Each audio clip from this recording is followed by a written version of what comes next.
approved with a view of consolidating national unity, accelerating economic and social and cultural development of the nation. The draft constitution submitted to the people of Cameroon by the President of the Federal Republic of Cameroon and instituting a republic, one and indivisible, which will be called the United Republic of Cameroon, yes, was the motion that was on the ballot in 1972 referendum 20th May, when Cameroonians of all walks of life all converged at the polling station to vote in terms of approving centralization and removing the federal structure based on the 1966 debacle, which happened, under which we experienced the most draconian process in which the amalgamation of political parties came into existence in 1966 and was actively visualized in 1972 with a referendum making the process legal. This is House of Commons. Today's edition we are going to dissect on looking at the we and yes option and looking at what lesson can we learn of today's future and how can we look into a situation that will not repeat itself again, plaguing with the crisis in North and South West region in our context. This is House of Commons with me, Tamai Jarvis.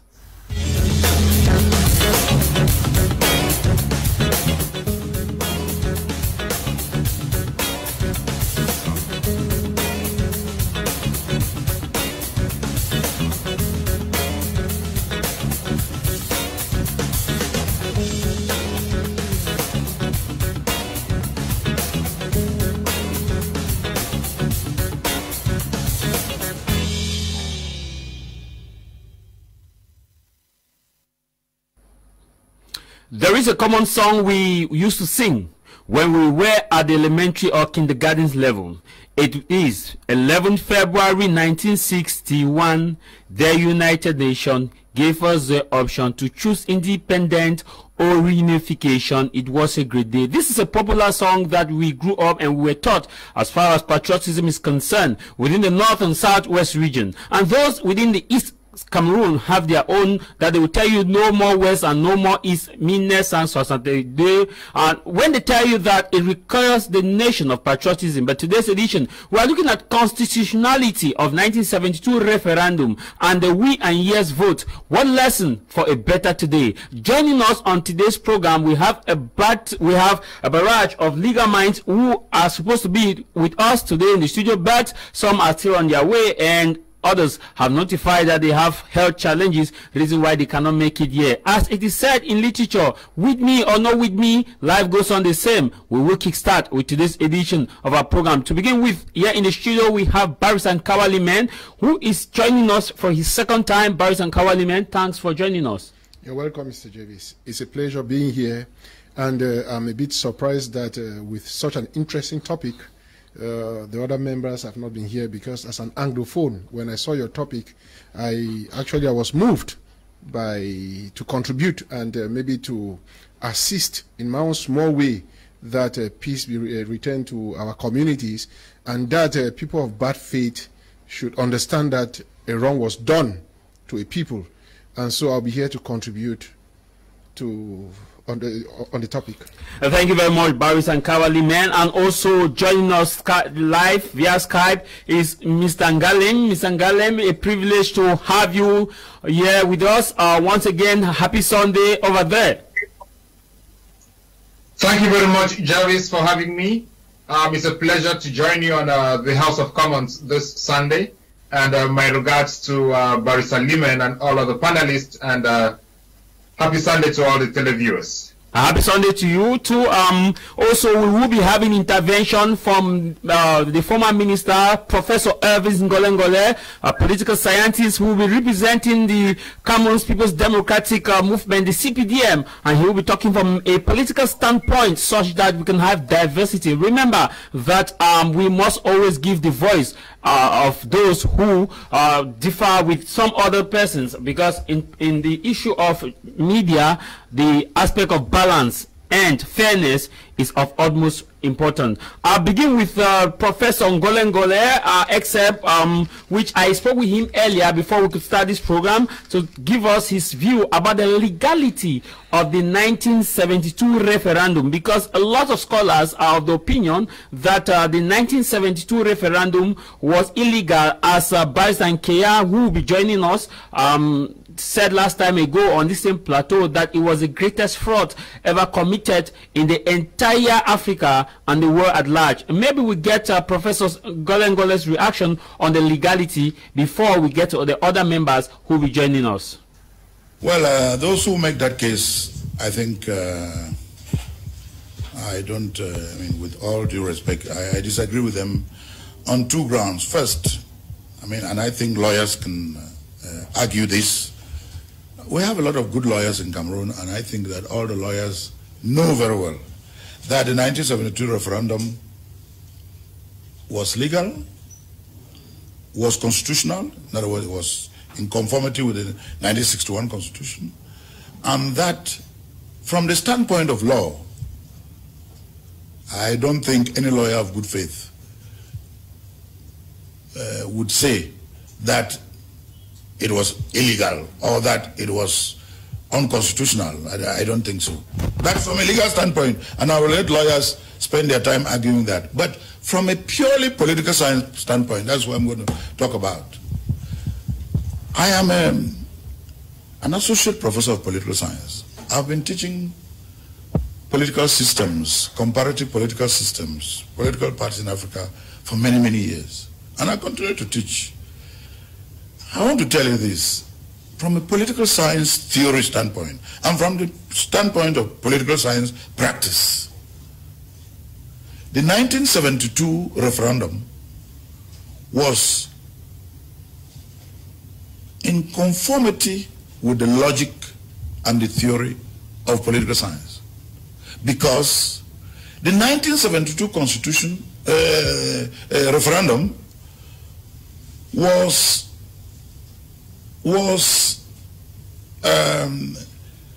an act which was in line with acts that had begun with the 1960 Declaration of Independence of Cameroon,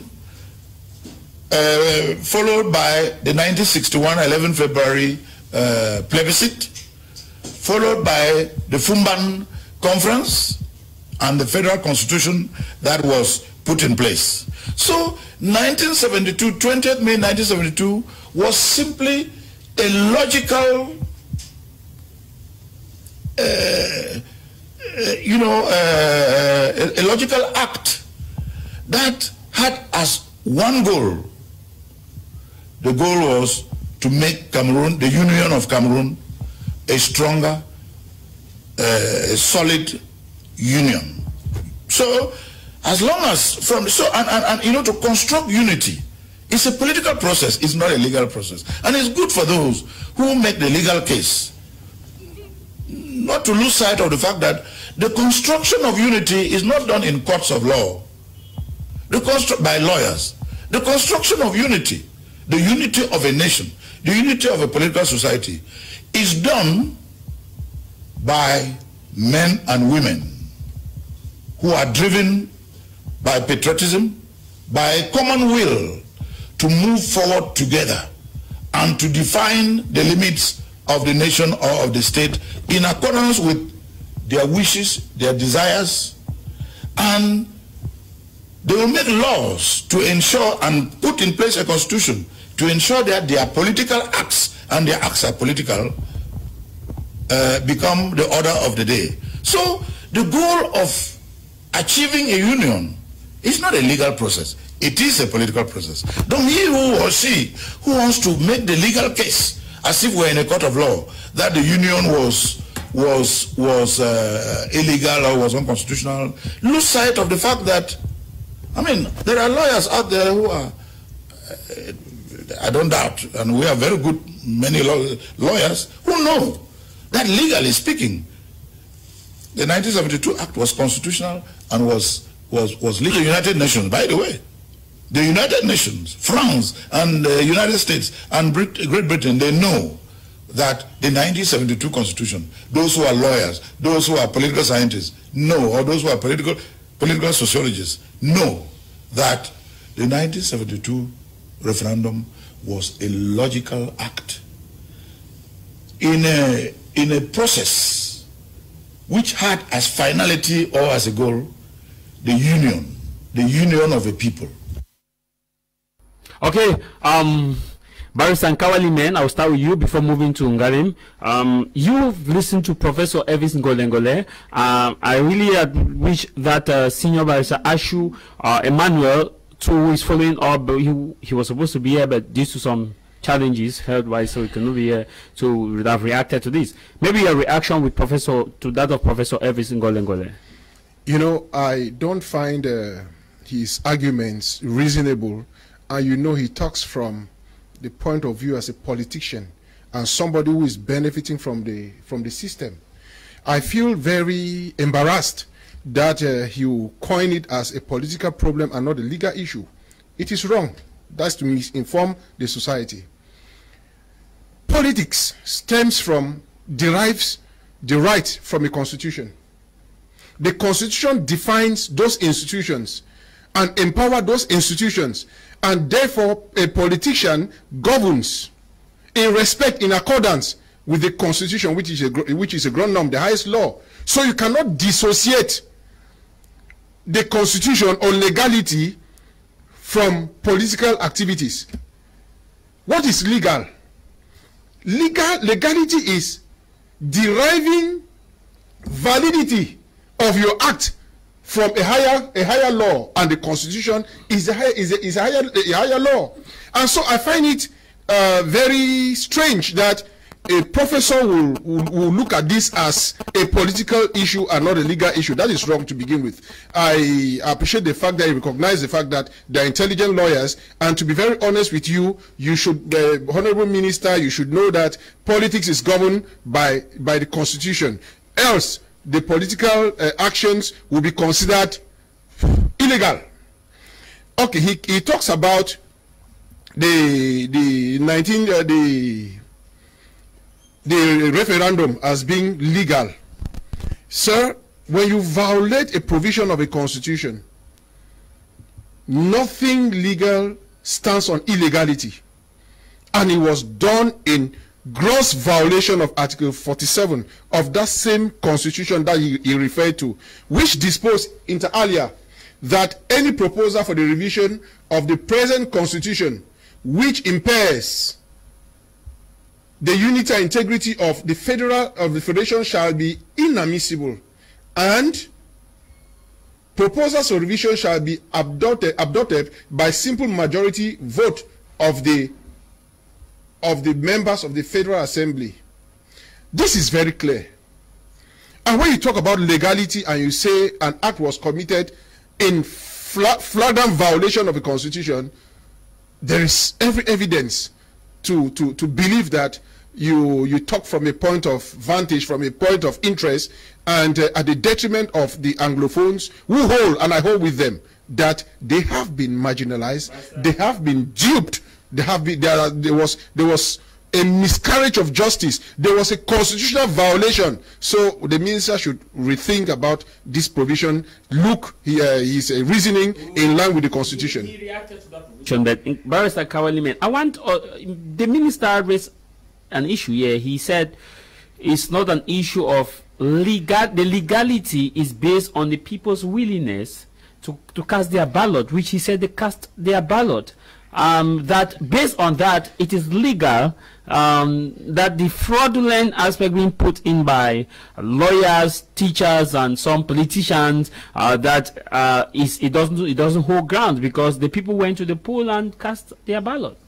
Mr. Jervis, I've said here before that nothing legal stems from illegality. So it goes without saying that if the Constitution that he referred to had provisions to the effect that the Constitution cannot be revised through a plebiscite or through a referendum, And the president took upon himself, Aidjo took upon himself to use that means, that method. It goes without saying that it was illegal. It was unconstitutional. Let us be honest and accept the truth. And we are not surprised that the outcomes of election in Cameroon are always mad, you understand, with fraud. And how certain, how sure are we that even the results they proclaim from the referendum reflects the people? I wish to make it clear that the Constitution reflects the ethos, the aspiration of the people. And you cannot come and challenge the Constitution, which is a grown norm, which is the most superior law of a country, by a call from a president to do a referendum, which is prohibited by the Constitution. So there is no legality in what was done. Okay, I'll be coming back to you, Mr. Ngalem. If you are there with us, I want you to react to Professor Ngole. He is a senior political analyst and a senior member of the Cameroon People Democratic Movement, a Harvard scholar, and he said the aspect of the Constitution that the people went to the poll to cast their ballot is legal first, and that the illegality that you people are talking about on the 1972 referendum doesn't hold grounds, because the people, the mandate is gotten from the people, and Aidjo went to the people to get their mandate.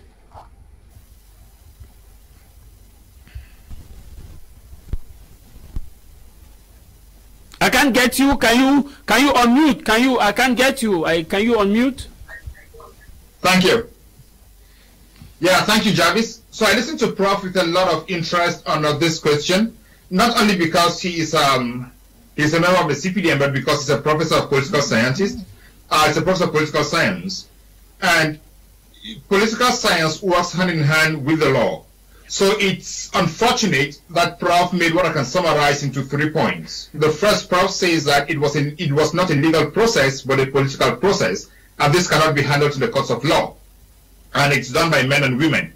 Secondly, he said the 1972 act of the referendum was constitutional. And then lastly, he said the 1972 Act was a continuum of events that started since 1960.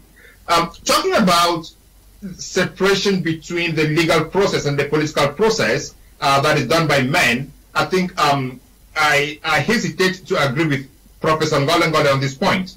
The reason is simple. The political space is managed by men and women, and the courts are managed by men and women. So to kind of say that a political process must not be legal because it is managed by men and women is off the mark. So whether it is a political process or a legal process or a sociological process or a religious process, these processes operate within clearly defined norms.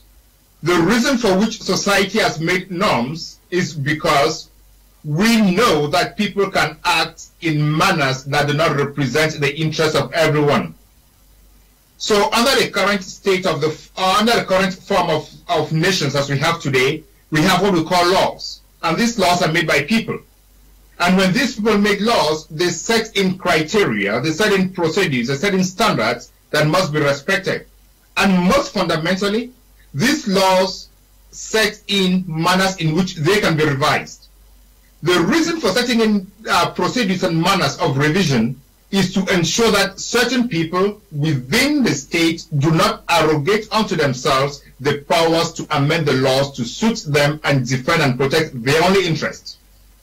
This now brings us to the question of the constitutionality of the 1972 referendum. When we talk of the constitutionality of the law, what do? The first thing is we read the letter of the Constitution. We read the law as it is written. I will not want to go back into this because Barrister Liman has done a brilliant expose on this. He cited Article 47 of the Constitution. Yeah, we'll be coming. We'll also be coming to 47. Continue. I'm just saying that we shall be coming to that because Professor Ngole also talked about that article. Yeah, I'm landing on that now. When Professor Ngole says it was a constitutional act, I don't understand the canons of constitutional interpretation that he applied in this case. Because when you read Article 47, particularly 47(1) and 3, you find that it was not constitutional. The Constitution was violated. And when people come together, as he said, people come together to make their laws that govern them. This is what we call the right to self-determination. The right to self-determination, which is covered in the International Convention of Human and People's Rights, in the Civil and Political Rights, in the Convention of Economic and Social Rights, and in the UN Charter, are the grounds on which most African states got their independence, the right to self-determination. And Professor is right in this case to say that the 1972 referendum is a continuation of acts that started in 1960. But I wouldn't end at 1960. We need to take this history right back to 1884 when the colonization was done. We know all that happened. But along the line, there was a right to self-determination that needs to be respected. The 1961 plebiscite was enforced on the right to self-determination, where Southern Cameroonians decided on whether they would attain independence by joining Cameroon or Nigeria. But we still have a question about the right to self-determination in this case, because the UN did not give them the option of determining for themselves whether they wanted complete independence.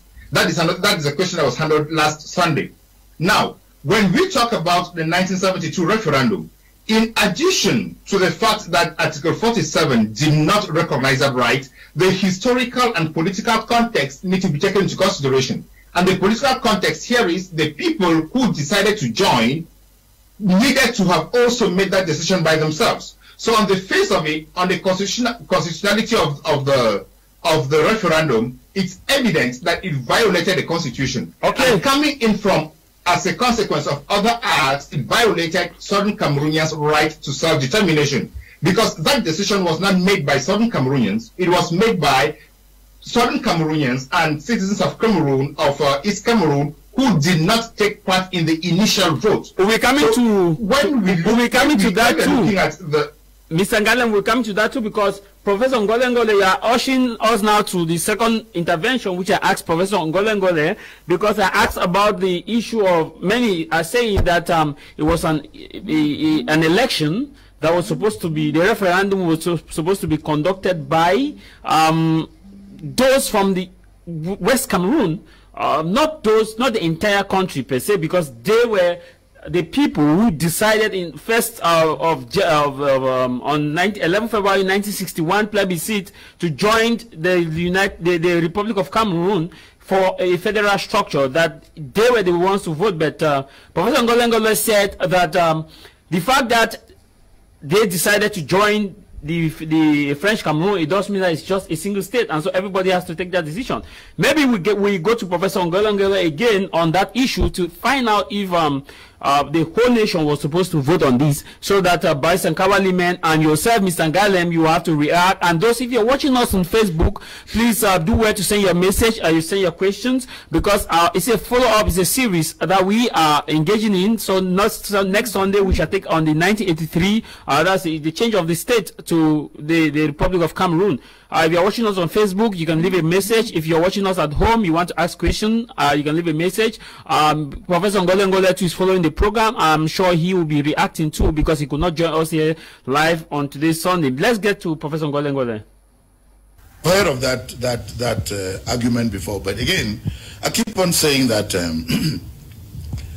luckily we have, I think that I admire and I think I have a lot of respect for our lawyers, but I think that our lawyers also have to learn to have respect for those who have other specializations or other specialties. You know, when you're talking about a political process, it is not something you talk as if it's done in a court of law by lawyers and judges. That's not what the process of unification or reunification, or which is a political process, that's not the way it works. When people make the case, and lawyers for that matter, who are brilliant, by the way, and they're learned men and women, make the case that, oh, the referendum was illegal or constitutional because it was national. It was supposed to have been done only by, or it should have been carried out only in the northwest and southwest region, as was the case in 1961 with the plebiscite. They are making a mistake here. Don't forget, and again, let us keep on being honest with ourselves and being of good faith. We shouldn't forget that the 11th February 1961 plebiscite was not conducted by Cameroonians, it was conducted by the United Nations. Secondly, We shouldn't forget that the 11th February 1961 Constitution referendum, plebiscite, by the way, was not limited only to southern Cameroons. It was also, it included British northern Cameroons. It was the same question, which had exactly the same consequences. So when they are talking about the 1961 referendum, plebiscite, they keep on forgetting that it was not something organized by Cameroonians. It was organized by the trusteeship authority of the territory of British Northern and British South. In fact, I shouldn't say British. The trust territory, the authority of the British trust territory of British Cameroon was the United Nations. And it is the United Nations that organized that plebiscite for the British Northern and the British Southern Cameroons, and the results were applied as they were received. For the British Northern Cameroons, we know what the results are.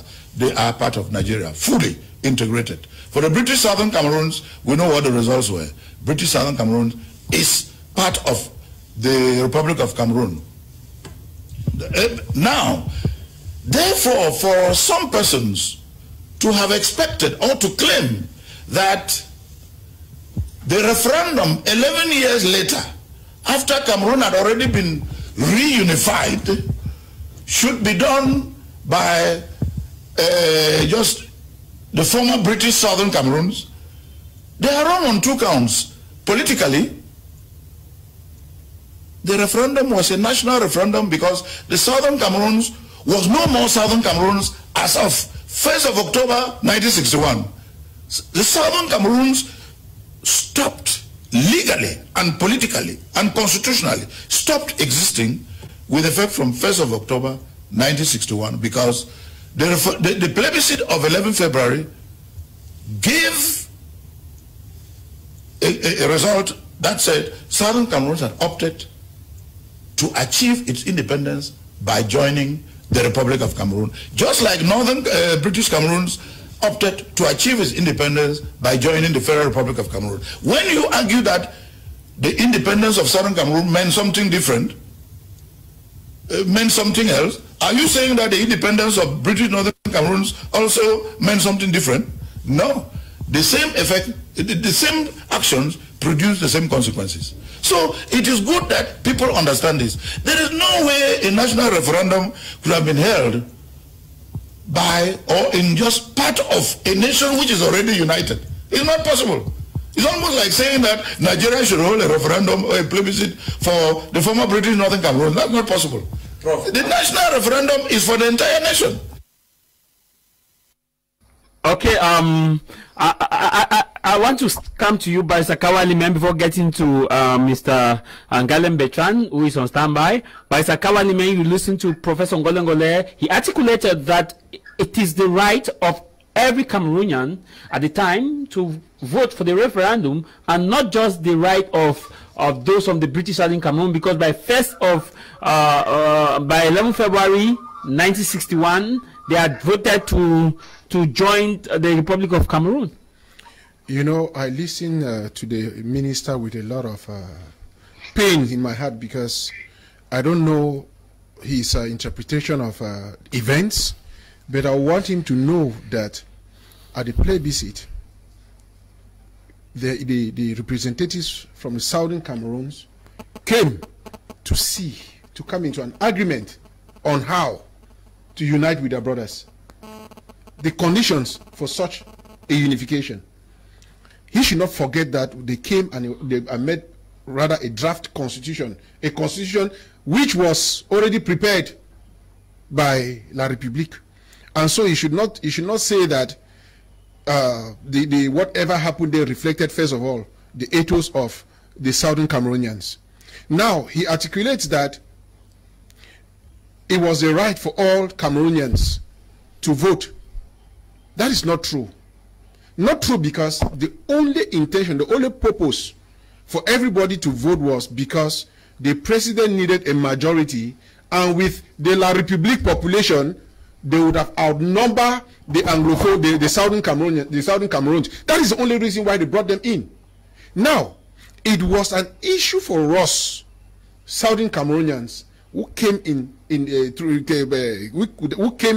for a federal republic, for us to decide, to choose if we want to transform that into La République, because what actually happened is that they were just assimilated and they become La République today. And so it was not for the Francophones to vote if they were to join, they should accept us, be with them. It is first of all for us to accept. But here is an issue that is like you say it should be conducted only with the French, with the British Southern Cameroon. That is like the issue with Northern Nigeria, that if Nigeria has to conduct a referendum, are you saying that only those from Northern, not British Northern Cameroon who join Nigeria should vote, whereas they are already in the union in Nigeria, because from 61 to 72 is already a good period where the union was already existing. Look, there was the agreement, there was the desire to join La République. There was a desire that was manifested by the Southern Cameroonians, the Southern Cameroons. The North section decided to go with Nigeria.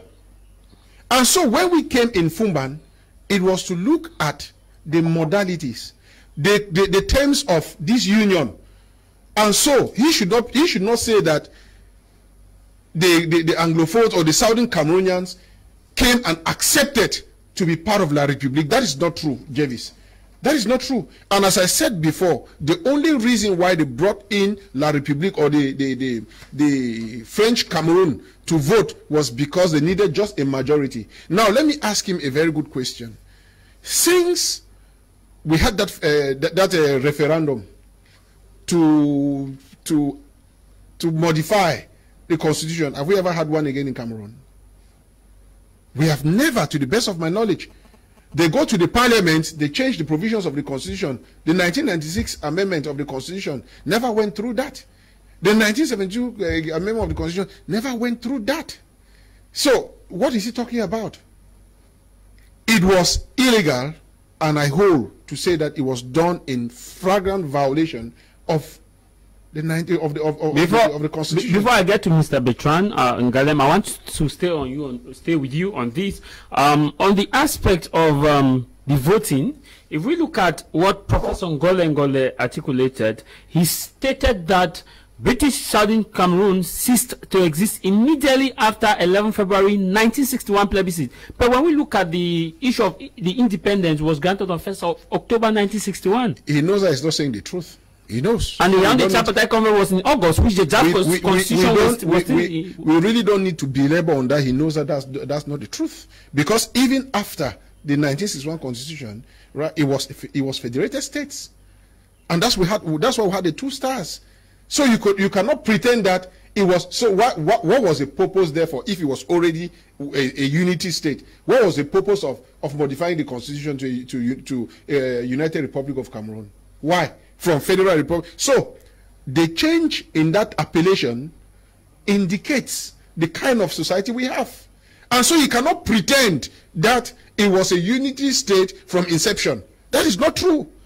And the problem arose because the Francophone, or the French Cameroon, tried to modify the constitution to suit their aspirations. That is to assimilate the Southern Cameroon to be La République. And unfortunately, we have it today. And unfortunately, we still have people like Professor Ngole who still believe that what happened was right. It is wrong, Mr. Minister, it is wrong. And let us be honest to tell people when something is wrong, that it is wrong. Barrister in Hilary Abia watching us, he says, I totally disagree with Professor Ngole on the grounds that the 1972 referendum is politically and not legal. Legality is constitutional and must be recognized in any activity within territorial limits. The Constitution, being the highest law of the land, is questioned before the court for interpretation. In every society there is law. In every society there is law expressed in Latin as ibi sucetas would be just. The legality must be observed at every instant. I'm not the legal mind to pronounce all those legality issues. This other one reads, it says, good afternoon, House of Commons, nice program. I really wish to have loved to have Professor Ngole live so that he can react on our messages. Good day, House of Commons. Please, can we, Cameroonians would like to see our country in peace, but when we have people like Professor who always take side because of political gain and position, then I can conclude that we still have a long way to go. Prof, please, are you supposed to be? You're supposed to be honest. This is coming from an anonymous sender. Let's get back to you, Mr. Galem. Mr. Galem, you will listen to Professor Ngole. Maybe a reaction before I ask you my question.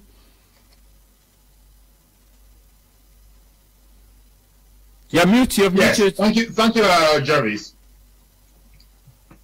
One of the things I noted from Professor Ngole's second statement, is the importance to have had him on panel to kind of explain certain things to us. For instance, when he says that Southern Cameroon ceased to exist in 1961, after the plebiscite, it would be important to know the international law mechanisms under which Southern Cameroons, according to him, ceased to exist in 1961.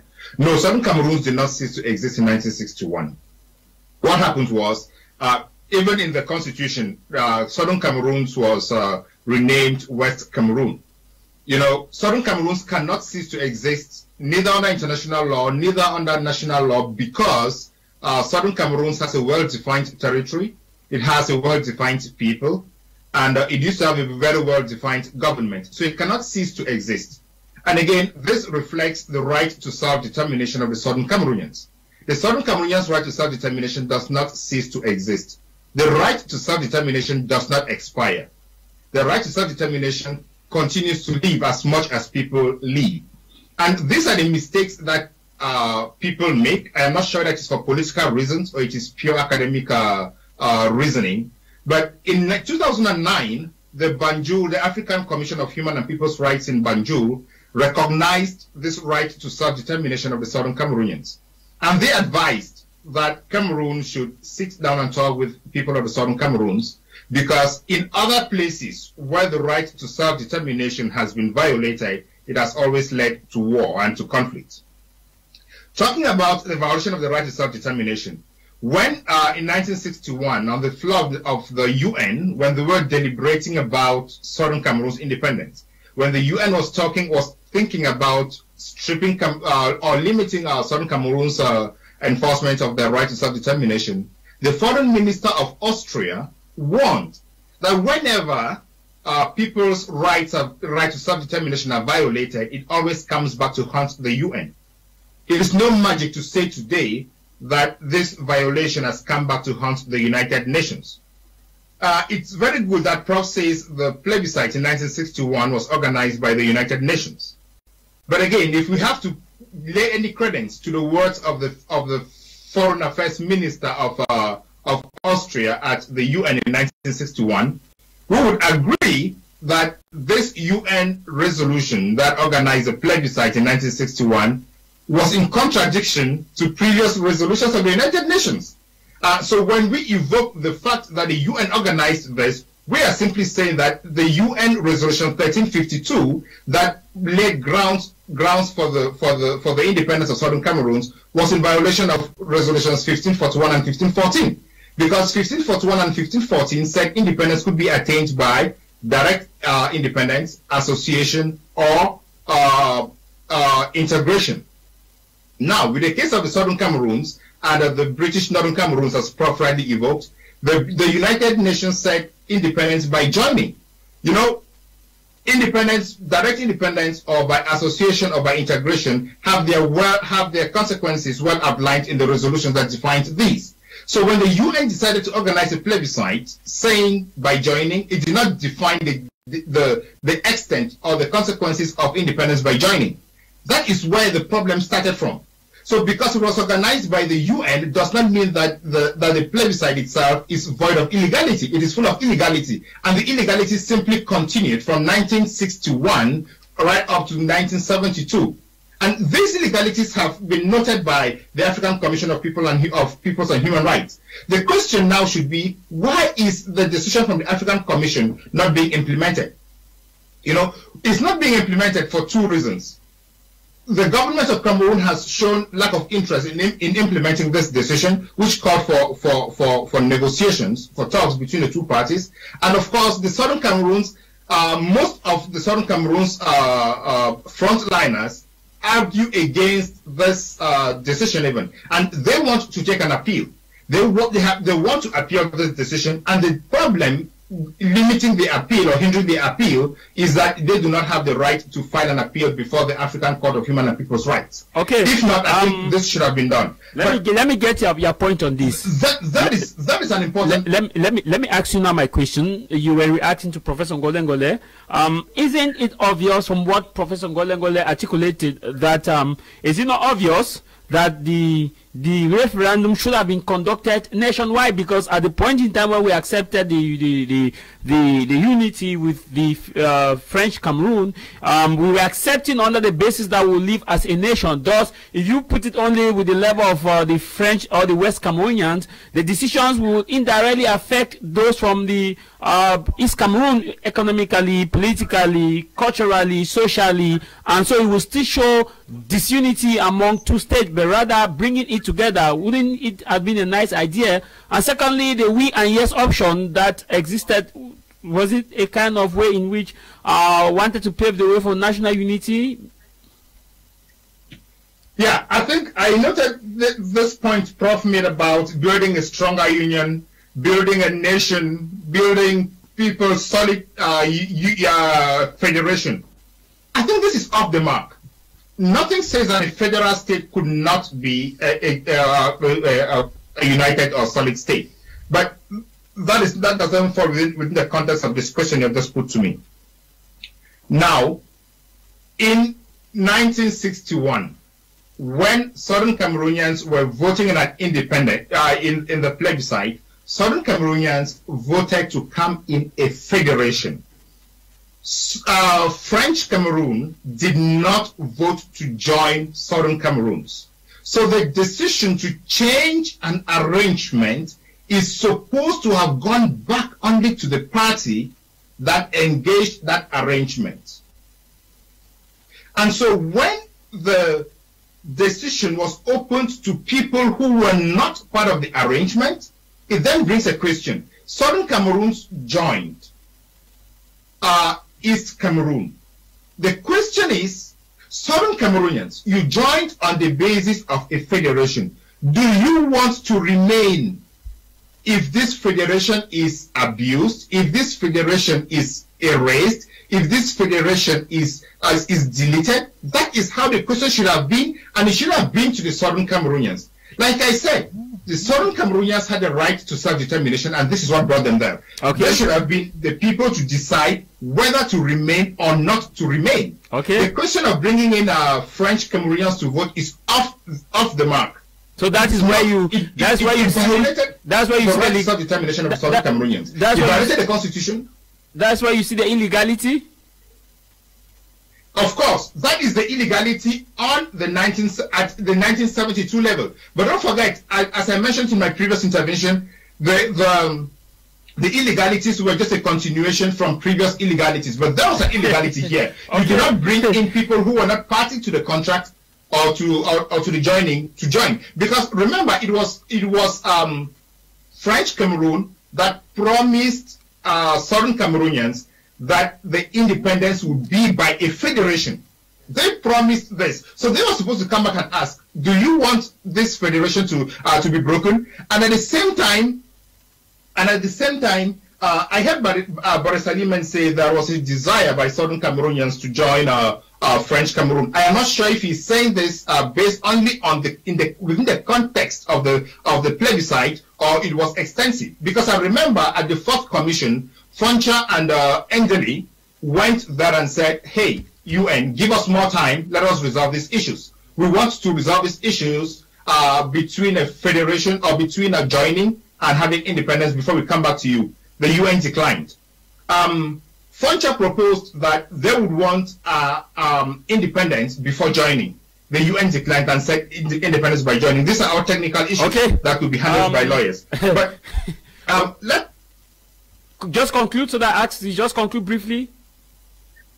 Okay, then coming back to the question of a we and yes referendum, I was not alive at that point to know maybe our technician should display a sample. Yes, say there was a referendum. Are you watching? That was if you're watching your screen, and yes, if you're watching, I have not had any contrary evidence to say that there was a no and no ballot. Mr. Ngalim. So I will not want to say this because there's a probability that this ballot that we are seeing, that is ballot that we are seeing, could be a we and yes, and there could be another ballot for no and no. We have not seen any ballot apart from this. I have not seen that one. We have not seen any ballot.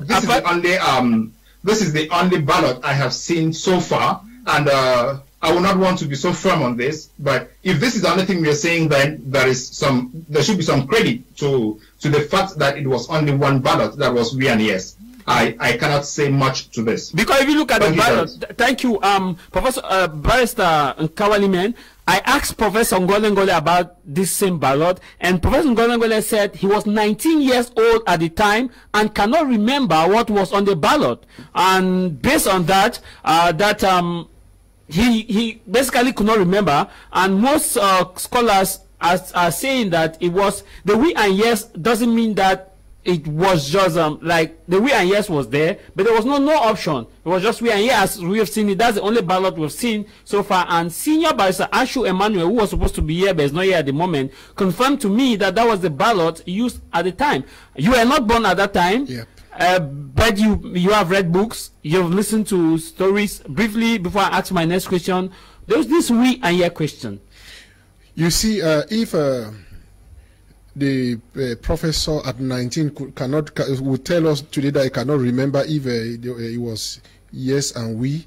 I just we. Yes, I just pray that he recollects and tell Cameroonians who are looking up to him. A technician can still put that on the screen. Yes, I just pray that he recollects sooner or later and edified Cameroonians, Anglophones who look up to him. Let me read again before you continue. Let me read what is on that ballot. People cannot read. The upper part is the French version, and the lower part is the English version, and that was perfectly bilingual. And what you see there for English version, it says, do you approve with a view to consolidating national unity and accelerating the economic, social, and cultural development of the nation? The draft constitution submitted to the people of Cameroon by the President of the Federal Republic of Cameroon and instituting a republic of one and indivisible to be the United Republic of Cameroon. We dash yes. You know, Jervis, in my free mind, if I have to go with this, I'll tell you that if that is true, then there was a complicity between La République. Because we are still to understand whether it's true or not. Yes, because that's what I'm saying. I'm saying that if this is true, therefore there would have been a complicity between our representatives and La République. Because something flagrant like that ought to have been rejected immediately, and it would have been a subject for international petitions. But the sad reality here is that historians are not willing to talk to the media about it. Professors are not willing to talk to us about this.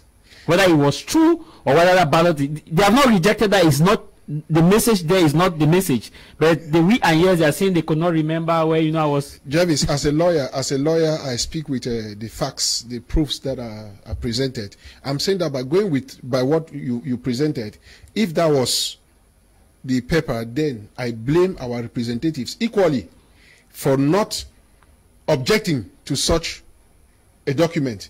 Now, I think for you as a journalist, we still have many more Cameroonians, many more Southern Cameroonians, that you can carry on a research to tell us, to edify us, if that was actually the document that was used. But as we still said, I go back to the legality of that referendum, and I say it was illegal, and nothing legal can stand on illegality. Okay.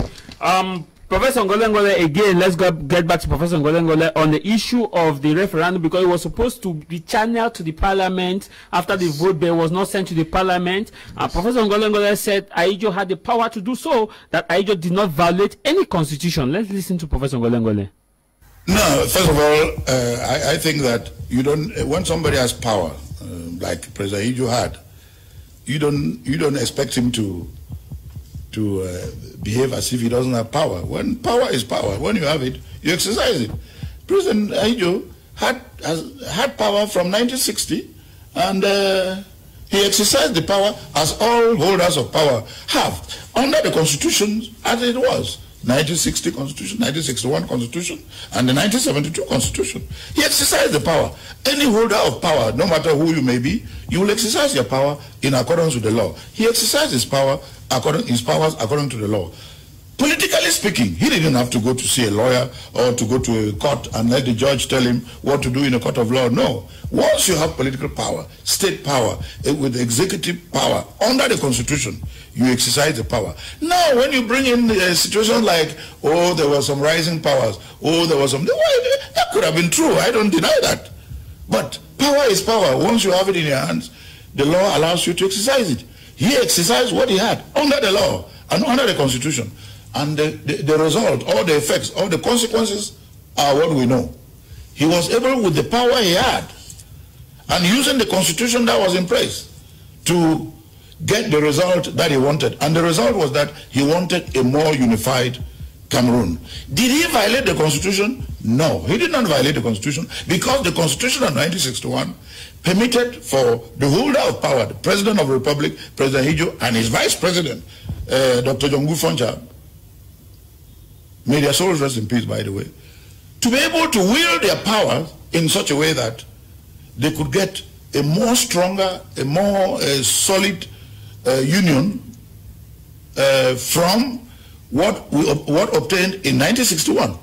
They did that.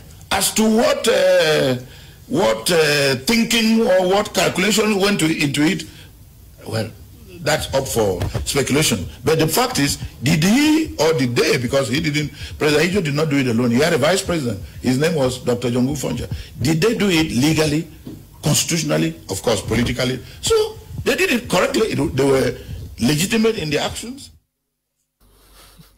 That was Professor Ngolengole. This other message, I'm happy this program, people are reacting based on what was presented, so we are getting to the fact. This person writing from UK, Julius Chofor from UK, says there was a black ballot paper for non-no, but it was not given out in many polling stations, or was not counted. That this was a fraud in itself, because the polling everywhere usually has all options on the one sheet. So it means that there was actually another version which we have not seen till date about that. Anyway, your reaction to Professor Ngolengole? I want to challenge the minister for him to look for that constitution that gave the president the power and the vice to do whatever they have to do, even if it's not in conformity with the constitution. Mr. Minister, there is no constitution in the whole world that gives provision for a head of state to amend or to modify provisions of that constitution by himself. Mr. Minister, let me draw you back, let me take you back to the provisions of the constitution as when it comes to any law coming from the head of state that could be just under the constitution. You know it is an ordinance. And you know for sure that in 1974, that same Ahidjo came out with the ordinance on land ordinance, the famous land ordinance. And so for you to tell people that when you have power, you use it the way you, sir, minister, this is terrible to say. So the president is above the law. That's what you're saying. It means, therefore, that if you become the president of this republic tomorrow, you will get up and choose what to do, regardless of the constitution. But he's saying that the constitution, the people voted the president and gave him that mandate no to constitution, and that he did that in complicity with the West Cameroon representative. Jervis, I want to tell you, and that's why I put him on challenge. I challenge him. He should bring me one constitution that gives the president the powers to act unconstitutionally. I want him, and honestly, I take the people of Cameroon as my witness. I want him to bring me a constitution of this country that has ever given the superior power to the president than to the constitution. And so to him, the simple fact that he was a president and had powers, he could do whatever. See, I am stupefied. I'm confused. We shouldn't say that. We should. The president derives his power from the constitution. You know that, I hope. But the parliament did not intervene. Neither we had the West Cameroon parliament did not say no, this was unconstitutional. We had the East Cameroon parliament did not say no, this was unconstitutional. Do you know? Are you by chance saying that there was complicity between the both parliament and our do you know what transpired even at the level of Fumban when we had the 1961 the draft? This many Anglophones, many of them protested. Yeah, because Endeli said issues like this is not something we can quickly rush over, that no one political party has the power. But not him alone, not Endeli alone. Not Endeli alone. Many of the people present there, indeed, let me give you some of the statements made by, we have Namoso Bile, who said, one of the delegates of the business committee said this: we have the feeling that we have wasted our time coming to Fumban for the draft to be tabled in this fashion for our observation in this way. This is in total contradiction of our expectations. Are you getting it? That's what he said. And many more of them said the same thing. Endele and other delegations, too much haste would have far-reaching consequences on the people. You see, so these people have been complaining, and yet they tell us that to avoid killings, because they knew for sure that if they stand on their grounds, it will lead to killing of Southern Cameroonians, and that's why they accepted. So the issue, if a minister would tell me that the president has all powers to derogate from the provisions of the constitution, I tell you honestly, we should not say that. Okay. Let's, Mr. Ngalem Bertrand, you may want to react to the minister, the excerpt of the minister.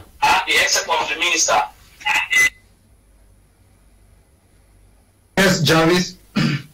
nothing can define the level of disappointment in me listening to Professor Ngolengole. I would expect that as a political scientist, Professor Ngolengole should identify a wrong, and then as a politician, he should try to justify the wrong. Something should take priority over another, and that should be his intellectual hat. To say that Ahidjo had the powers to violate the Constitution is in no better way saying that I approve of dictatorship. That is what dictators do. Dictators consider themselves above the Constitution. They violate the Constitution with impunity. And of course, nobody says anything. People just approve. Once a leader violates the Constitution, violates any law, even a decree signed by him, that leader is supposed to be held accountable. And the first people to hold such leaders accountable are intellectuals.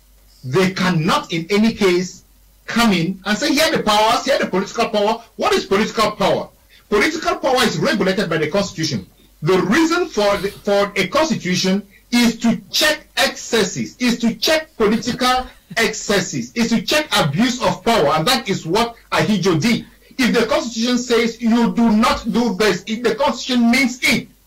So Ahidjo simply violated the Constitution in a dictatorial fashion. And I don't know why Professor Ngolengole should be approving of that. That is one of the reasons for which I said I should have loved him to be on the panel to say this, so that we can discuss about it openly and maybe have some different thoughts. Talking about complicity with the two parliaments, there was no complicity with the two parliaments. The 1972 referendum was the end point. It did not start at that point. That was just the end point. It started when the right to self-determination was not recognized and was not respected. And of course, Ahidjo had put in a plan to arrive at this point well ahead of time. One of such could just be the appointment of federal inspectors. He appointed a federal inspector to the Southern Cameroons, and that federal inspector was more powerful than the Prime Minister of Southern Cameroons.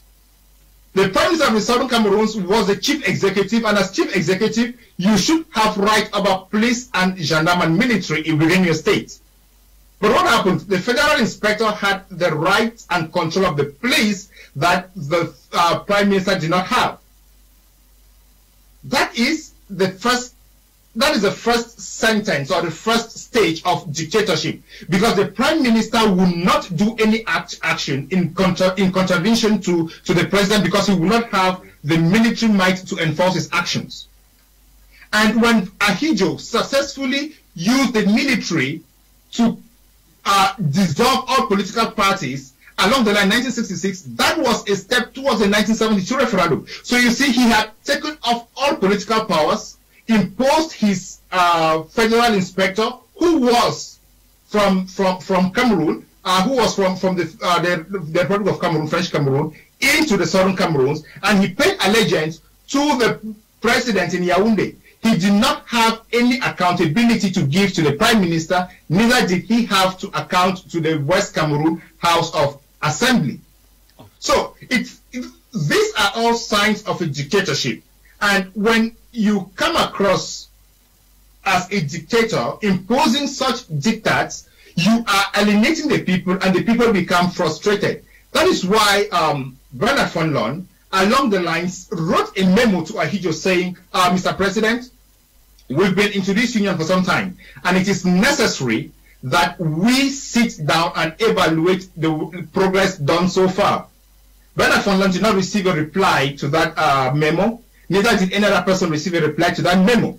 When Ahidjo tried to kill the political parties, imposing federal inspectors, Prime Minister Joa told him, these are two states, these are two people who are living together. You do not come across as a dictator. Ahidjo would not listen. But did Joa have a military? Did Joa have the police? Did he have the gendarmerie? He did not. So, 1972 was just a culmination of dictatorial strides, of dictatorial policies that were already put in place. So, I find it very difficult to understand how I would agree that somebody violated the Constitution because he had the powers, and of course, I end up by saying that he did not violate the Constitution. He violated the Constitution. He did not go back to the assemblies as stipulated in 47.3. Okay. That is a violation of the Constitution. Mr. Galem, I want us again to get back to Professor Ngolengole. Professor Ngolengole, on the issue of the article which you earlier cited about the changing the form of the state, which we said Article 47. Is it 47? Which said that the form of the state will not be that's subject to the form of the state. It will not be touched, because if we look at what was agreed in form, I say the provision of the federal constitution will remain operational until 1st April 1963.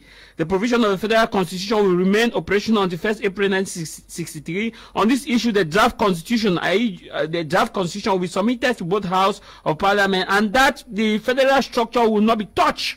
And Professor Ngolengole reacted on this and said it was not true based on that. I'm glad that you're bringing this up. I've forgotten the name of the number of the article of the 1961 Constitution. And it's good, because we're all Cameroon. I'm an English-speaking Cameroonian from the Southwest region.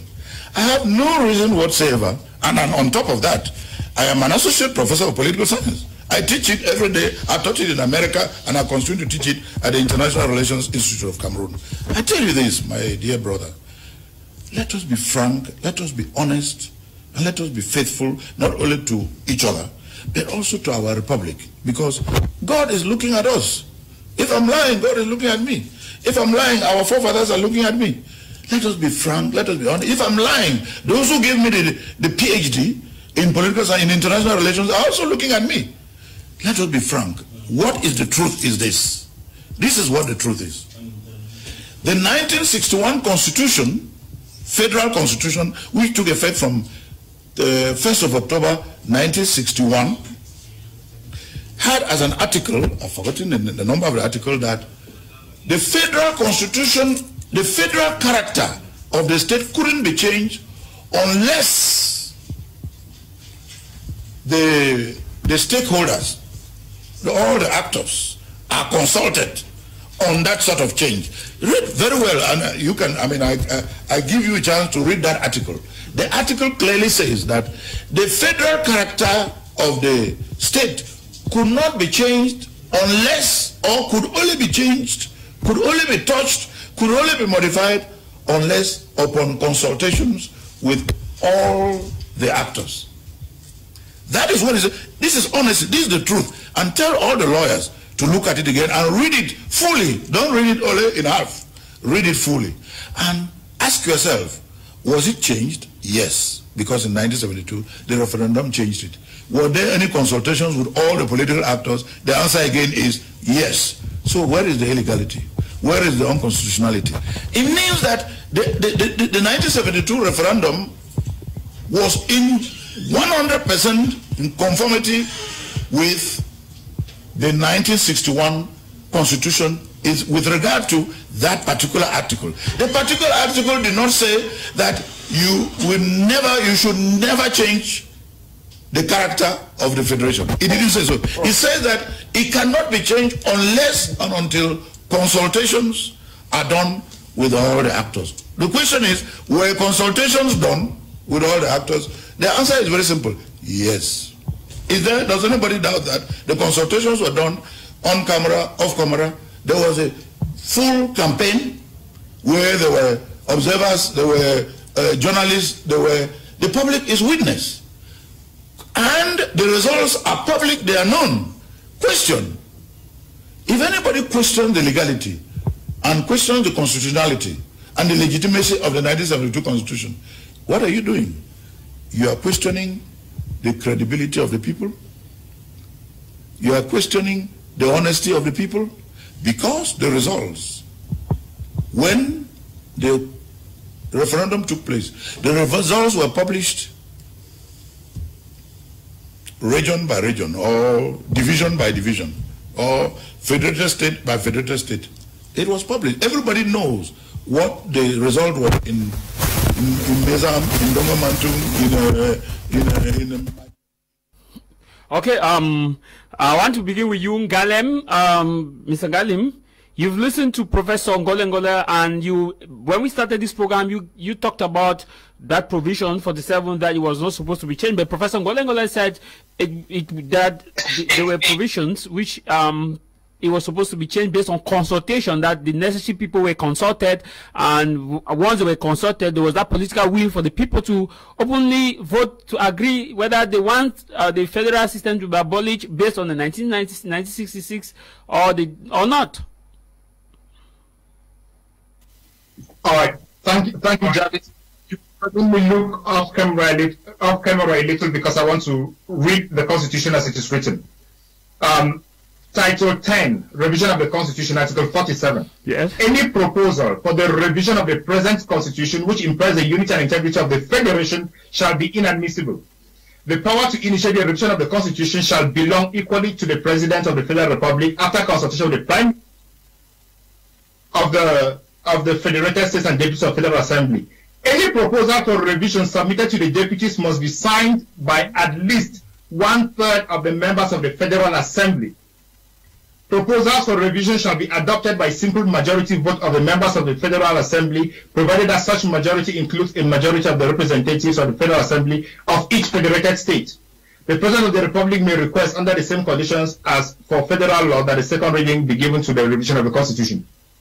That's what the Constitution says. Article 1 is very clear. When it touches on the integrity of the Federation, it is inadmissible. So the rest of the articles open up to a revision of other articles, not to the amendment of the Constitution. It says, I don't know, I'm finding it a little bit difficult to understand what Prof is interpreting. But this are the terms of the Constitution, and even if let's assume that the Federation could be amended, when did the 1/3 of members of Assembly sign on to the request? Yeah, I was just about to come to that. When? And where?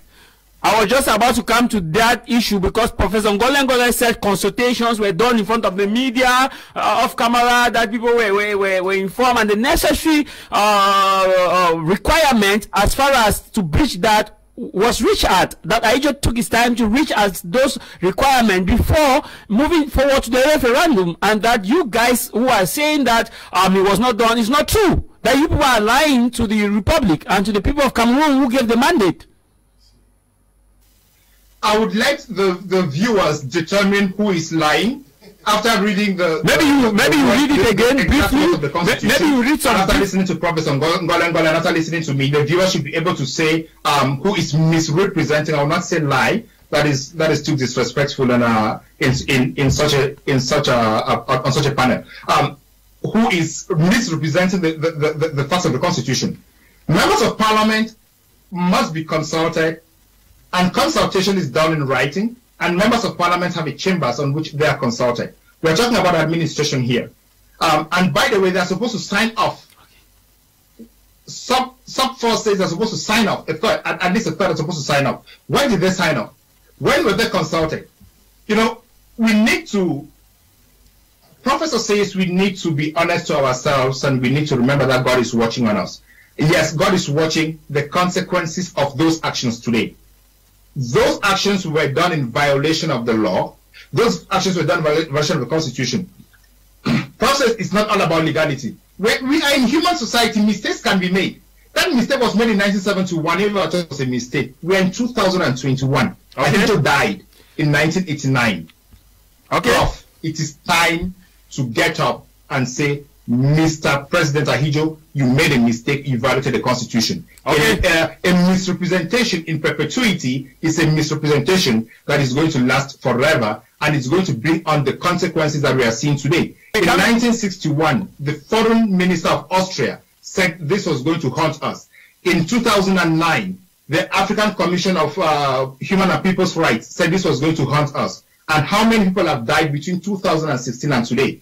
Sometimes we need to move out of our areas of expertise and be humane. We need to be humanitarian. We should not keep on perpetuating the narrative that is killing people on the ground. In 2016, we'll be coming to you. We did not even talk about this. I don't know if you can get us. I don't know if you can get us. Let's get to Barisan men. We are running out behind time. But let's get to Barisan Limen, because we have two interventions from Professor Ngole still remaining, which I want us to look at. Barisan Limen, you want to react? Yes, I want to react and tell the minister that I'm sure that our forefathers are not happy with the statements he just made. We've had he says he's reacting. No, political listen, and the reason why he put his intellectual honesty in question. Now, I want to appreciate Mr. Ngalim, for the brief, the constitution that he just presented to us. Let me tell you something. There is no constitution that cannot be revised, to begin with. But the issue here is that referendum was not one of the methods to revise that constitution, that Article 47. Referendum was not contemplated. And they had a reason why it was not supposed to be a referendum. They said the federal the assembly, and then the regional assembly. Yeah, because they know for sure, in the spirit of the law, Anglophones, the Southern Cameroonians, will not have signed 3/4 of them for a modification of that text, and that is where the president maliciously said, okay, let me use referendum. And the question I want to ask Honorable Minister is, does that provision gives the president, or is referendum one of the means provided by that section article for a revise of that constitution? The answer is no. And if the answer is no, it goes without saying again that it was done in all illegality. He said that there was consultation off camera. Sad enough, he can remember that one. He does not remember the article. He does not remember if the ballot was yes, but he can remember that they were done off camera. You see, let us be honest to Cameroonians. And do you know something, Jarvis? This is a topic that many people avoid to come and talk because it touches our integrity. The sad reality is that we have people out there who are talking about the fact that no, invite this person, don't invite this person, but they cannot come and talk. When you invite them, they cannot come and talk. It is a topic that not everybody will come and talk. We have professors in universities who are afraid to talk. Of course, they will want to protect because we live in a society that when you come and talk tomorrow, they say you saw what happened to Mr. Nganyamdi. He was sent up north, and that is so people who have their personal interests at hand will not want to come and say this. But we should at one moment know that the Anglophone, we Anglophones must stand up for our Anglophone brothers. We should stand up because a wrong done to an Anglophone is a wrong done to me. And so we should have the courage to say, you understand? And to me, I'm not as polite as Mr. Ngalim to say that I cannot say it's a lie. Lies were told, and even today the minister, what he said was not true. You understand? It is not true. And he said, look, being a PhD cannot challenge him on this issue. That is talking from a political standpoint. Listen. I am doing a research in PhD. And so he should not think that what he knows is religious. No. What I'm saying is that even as a lecturer, I am frightened with his interpretation of the law and his position as a minister vis-a-vis his political inclinations. I'm dumbfounded. The provision cited does not indicate that referendum is one of the means of revising that constitution. Okay. And so that is it. Okay. Maybe we'll move to the next. My reaction. No, my next intervention with Professor Ngole. This interview was conducted prior to this program. He said I asked him on the we and the yes option. Let's get his interpretation on the we and yes option, though we've just been told by another person that there was a back ballot which had the no and none. That was, he said, the viewer said was not presented to most of the polling stations and was not counted. That's why we have 99.9%. First of all, we who are Cameroonians of English-speaking expression were brought up and we went to school to be very honest with ourselves and we tried to be of good faith. We try to be respectful of everybody. That's the kind of schooling and upbringing that we've got. And I think that for us, we've always tried to show by example this Cameroon. You see, when 1972 referendum took place, I don't think it was intended to deceive the people of the Northwest and Southwest today, because the people of Northwest and Southwest themselves campaigned for that referendum, and the people of Northwest and Southwest themselves voted for that referendum. So, if there was a deception to take place, I don't think the people would have accepted, because the people are not fools. The people of Northwest and Southwest are pretty mature people. They couldn't have engaged in a process of self-deception. I don't think so. So, sure, there were calculations. There's no politics without calculations. But the bottom line is, as a republic, you have the liberty to say yes or no. You have the liberty to say, I want to understand more. You have the liberty to say, I'm not going to take part. You have the liberty to say, yes, I will take part. And I think that the people of Northwest and Southwest in 1972 were mature. And they showed their maturity by voting, just like their brothers of the other 8 regions of our republic. They voted. So the idea of reception was not contemplated even by themselves or by anybody in 1972. Now, if after 1984 change of name, somebody says, oh, you see, it was a deception after all, my argument is that the 1972, don't link it to 1984, because 1984 was a law that was adopted in Parliament that gave rise to a decree. I think it happened in 1984, change of name. It was just a change of name. And it just so happened that the change of name was the same as the name was before 1961. But the 1984 did not change the form of state. Briefly, your reaction to that before moving to Ngalen. Briefly, we have about 4 minutes to go. Okay, I agree with the professor for the first time that if there was this defectiveness of that document, I was not contested up till after the elections, it means that there was something wrong, as I said before. But equally, what I retain with him is that at this time he was honest and told us that there was, he said, amidst other statements, there was calculation, no politics without calculation. He said that there would have been calculations because there's no politics without calculation. And that is where I came in to say that they brought in the Francophones because they constituted 80% of the population, and we had just 20%. So even if we did not vote at all, even if we did not vote, the 80% will prevail.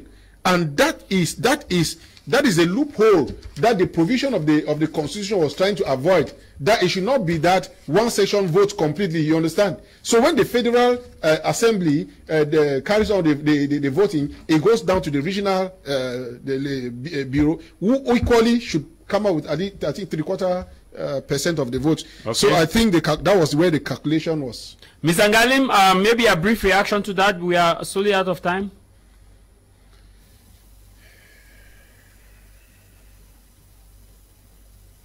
You have muted yourself. You have muted yourself. Briefly. Thank you. Say that there was no self-deception and that Southern Cameroonians were free and mature enough to vote is off the mark. But Saliman has made a very important point about the numerical bargaining strength of West Cameroon, East Cameroon, as was called at the time. But I come back to my question of dictatorship. As Professor said, there is no politics without calculation. Ahijo had carefully planned his act, and that is why he came up with the federal inspector, the military, and all the rest, and refused any form of evaluation, which is fundamental in progress and in moving forward. So it was well calculated, and it was intentionally made to silence the people, to use military might, to use a dictatorship to silence the people, so the people could not even ask questions. It is normal that people can ask questions. When Agbobala and the rest, Agbobala, Tumasang and the rest, Agbobala and the Tasang and the rest asked questions, what happened to them? Imagine what would happen to those who could ask questions in 1972. It should have been the same thing. They should have been in the dungeons for a very long time. So I think the point here is that we should not be forcing ourselves to kind of make sense out of what is not sensible. The 72 referendum violated the law, and it was not conducted in a free atmosphere where people could express their liberties and express their maturities as they were. Before I hand over the mic, I want to make a brief comment on the reaction Barrister Lehman made to my initial post, to my previous statement about the amendment of the Constitution. It is true that all constitutions can be amended, but this Constitution was about the federal nature of the state. That is what could not be amended, and it was done for a reason. Barrister would agree with me that we interpret the law based on spirit and the letter. That was a letter that it is inadmissible. And it came as a result of a historical process where Ahijo had assured Foncha and the UK that it was going to be a federal state. Okay. So Ahijo, in his political calculations, there's no time. Time is far. We are behind time. We are behind time. Maybe we take Ngola's concluding statement, his last word, before we take Barrister's last word and everybody's last word. We conclude. It's just a few minutes. Politics is the politics of the common good.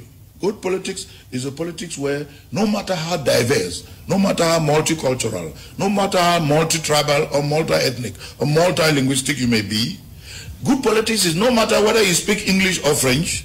Good politics is togetherness. Good politics is living together. Good politics is social cohesion. Good politics is national concord. Good politics is being nice and decent to one another. Good politics is not insulting. Good politics is not telling lies. So if it happens that there are problems we've got, where we see that some people are not satisfied, or some people are frustrated, or some people have questions, it is in their right to have questions. And that's why we all agree with the head of state when he said that the Anglophone crisis, when the lawyers and the teachers protested, there was some pertinence in it. I mean, they had some reason under the law.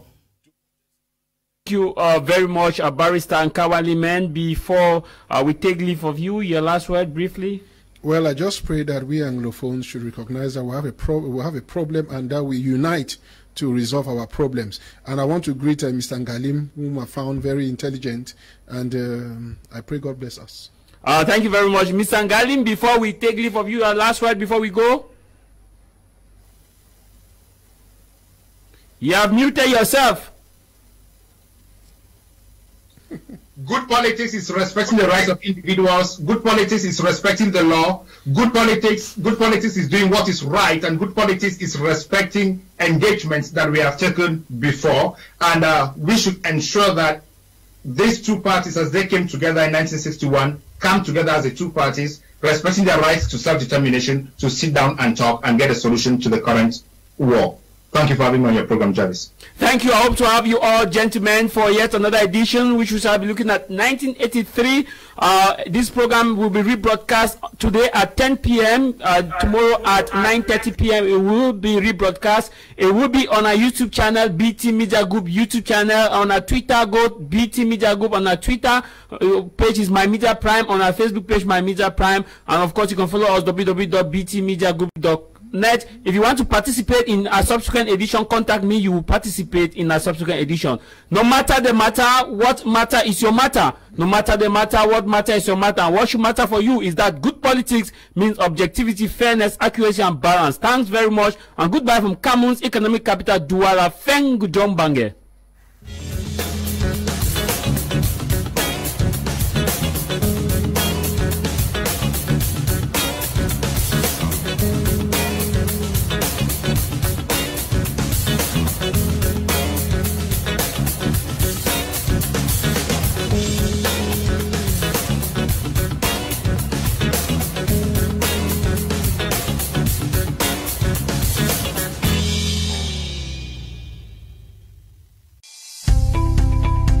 Bienvenue dans un nouveau monde de la télévision. My Media Prime. Information, découverte, culture, sport, divertissement. Une chaîne du groupe BT Media avec pour slogan The African Eye. My Media Prime TV, c'est 80% de contenu en langue anglaise et 20% en français, 24 heures sur 24. Diffusé sur satellite, câble et en streaming. Soyez de nôtres. My Media Prime TV, The African Eye.